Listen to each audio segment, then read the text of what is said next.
ರೈತರ ಹೋರಾಟದ ಜ್ವಾಲೆ ಮಂಡ್ಯ ನಗರದಲ್ಲಿ ಹೆದ್ದಾರಿಯನ್ನ ತಡೆದು ಪ್ರತಿಭಟನೆಯನ್ನ ಮಾಡೋದಕ್ಕೆ ಪೊಲೀಸರು ರೈತರಿಗೆ ಅಡ್ಡಿಪಡಿಸಿದ್ದಾರೆ ಅನ್ನುವಂತಹ ಮಾಹಿತಿ ಇದೀಗ ಲಭ್ಯವಾಗ್ತಾ ಇದೆ. ಇನ್ನು ಬಲವಂತವಾಗಿ ಅಲೀಸರು ತೆರವುಗೊಳಿಸಿದ್ದಾರೆ ಈ ಸಂದರ್ಭದಲ್ಲಿ ಅನ್ನುವಂತಹ ಮಾಹಿತಿ ಸಿಗ್ತಾ ಇದೆ.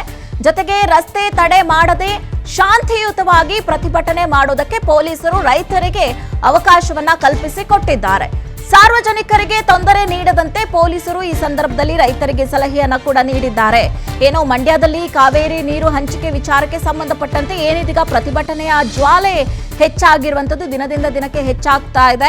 ಅಷ್ಟೇ ಅಲ್ಲದೆ ಆದೇಶ ಬಂದ ನಂತರದಲ್ಲಿ ತಮಿಳುನಾಡಿಗೆ ನೀರು ಬಿಡಬೇಕು ಅನ್ನೋದ್ರ ವಿಚಾರಕ್ಕೆ ಸಂಬಂಧಪಟ್ಟಂತೆ ಆದೇಶ ಬಂದ ಬೆನ್ನಲ್ಲೇ ರೈತರು ಹೋರಾಟವನ್ನ ತೀವ್ರ ಗತಿಯಲ್ಲಿ ಮುಂದುವರೆಸಿದ್ದಾರೆ.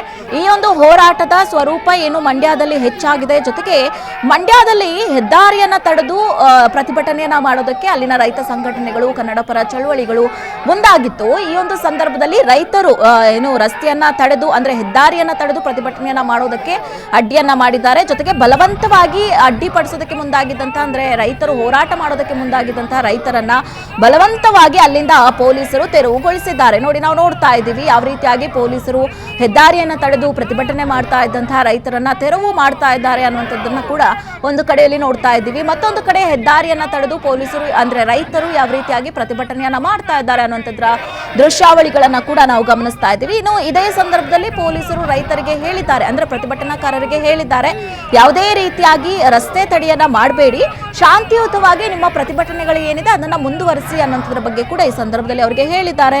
ಜೊತೆಗೆ ಸಾರ್ವಜನಿಕರಿಗೆ ಪ್ರತಿಭಟನೆಯಿಂದ ತೊಂದರೆ ಆಗಬಾರ್ದು ಅನ್ನೋದ್ರ ಬಗ್ಗೆ ಕೂಡ ಪ್ರತಿಭಟನಾಕಾರರಿಗೆ ಪೊಲೀಸರು ಸಲಹೆಯನ್ನ ಕೊಟ್ಟಿದ್ದಾರೆ ಅನ್ನೋದ್ರ ಬಗ್ಗೆ ಮಾಹಿತಿ ಸಿಗ್ತಾ ಇದೆ.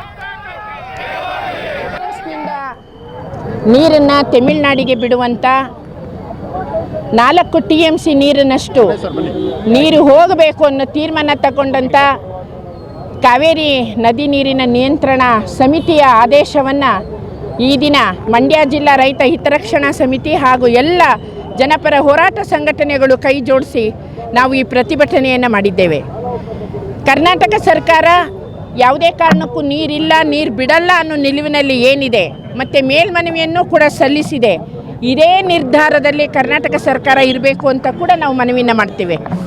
ಅವರ ನಿಲುವು ಸ್ವಾಗತಾರ್ಹ ಆಗಿದ್ದರೂ ಸಹ ಮತ್ತೆ ಮಧ್ಯಾಹ್ನ ಪ್ರಾಧಿಕಾರದ ಸಭೆ ಇರುವ ಕಾರಣ ಪ್ರಾಧಿಕಾರದ ಎಲ್ಲ ಹಂತದ ಎಲ್ಲ ವರ್ಷಗಳ ನಿಲುವು ನಮ್ಮ ಅನುಭವಕ್ಕೆ ಇರೋದರಿಂದ ನಾವು ಮುನ್ನೆಚ್ಚರಿಕೆಯಾಗಿ ಕರ್ನಾಟಕದ ಅದರಲ್ಲೂ ಮಂಡ್ಯ ಜಿಲ್ಲೆಯ ರೈತ ಬಾಂಧವರು, ನೆಲ ಜಲ ಭಾಷೆಯ ರಕ್ಷಕರು ಈ ದಿನ ಈ ನದಿ ನೀರಿನ ವಿಷಯವಾಗಿ ಹೋರಾಟವನ್ನು ಮಾಡಿದ್ದೇವೆ.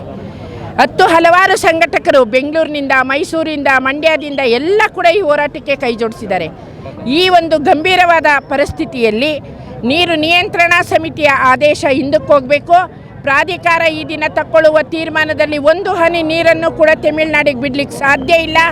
ಹಾಗೊಂದು ಪಕ್ಷದಲ್ಲಿ ಸರ್ಕಾರವೇ ಆಗಲಿ ಪ್ರಾಧಿಕಾರವೇ ಆಗಲಿ ನೀರು ಬಿಡುವ ನಿರ್ಧಾರಕ್ಕೆ ಬಂದ ತಕ್ಷಣವೇ ಈ ನೆಲದಲ್ಲಿ ಹಿಂದೆಂದೂ ಕಂಡು ಕಾಣದ ಹೋರಾಟ ಆಗುತ್ತೆ ಎನ್ನುವ ಎಚ್ಚರಿಕೆ ಮಾತನ್ನು ಈ ದಿನ ಹೇಳ್ತಾ ಇದ್ದೇವೆ. ಕಾಂಗ್ರೆಸ್ನಿಂದ ನೀರನ್ನು ತಮಿಳುನಾಡಿಗೆ ಬಿಡುವಂಥ 4 TMC ನೀರಿನಷ್ಟು ನೀರು ಹೋಗಬೇಕು ಅನ್ನೋ ತೀರ್ಮಾನ ತಗೊಂಡಂಥ ಕಾವೇರಿ ನದಿ ನೀರಿನ ನಿಯಂತ್ರಣ